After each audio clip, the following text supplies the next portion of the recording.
நீ எத்துணை முறை பாவம் செய்தாலும் நீ செல்ல வேண்டிய இடம் உன் ரப்பு மன்னிப்பானா? நீ செய்த பாவத்தை அல்லாஹ் மன்னிப்பான். குல் யா இபாதி அல்லதீன அஸ்ரஃபு அலா அன்ஃபுஸிஹிம். குர்ஆனுடைய மகத்துவமிக்க வசனம் அது. வரம்பு மீறி பாவம் செய்த, சுப்ஹானல்லாஹ், என் பாவிகளை என்று அல்லாஹ் அழைக்கவில்லை.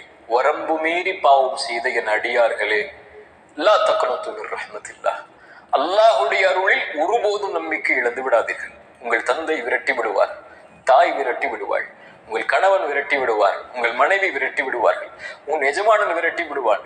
ஆனால் உன் ரப்பு எத்தனை முறை பாவம் செய்தவனிடத்திலே சென்றாலும் பாவம் என்று உணர்ந்து விட்டால், அதை வருந்தி விட்டால், இன்னல்லாஹ் யக்ஃபிரு ذுனூப ஜமீஅன், அல்லாஹ்விற்கு அது என்ன பாவம், மலையளவா, உலகமளவா, கடுகளவா, அல்லாஹ் மன்னிப்பான். வல்லதீன இதா ஃபஅலு ஃபாஹிஷத்தன் அவ் ஸலமு அன்ஃபுஸஹும், வரம்பு மீறி பாவம் செய்து, மானக்கேடான காரியத்தை செய்து, அல்லாஹ் தடுத்த காரியத்தை செய்து, அல்லாஹ் என்னை பார்த்து விட்டான் என்று மன்னிப்பை தேடி வருபவனுக்கு வமை யக்ஃபிரு ذுனூப இல்லல்லாஹ், அல்லாஹ்வை தவிர யார் அந்த பாவத்தை மன்னிக்க முடியும்? அல்லாஹு யுரீது அன் யதூப அலைக்கும், அல்லாஹ் பாவங்களை இருந்து விலகி வரக்கூடிய தௌபாவை செய்யக்கூடியவர்களை அல்லாஹ் நேசிக்கிறான். அந்த செயலை செய்பவனை அல்லாஹ் விரும்புகிறான்.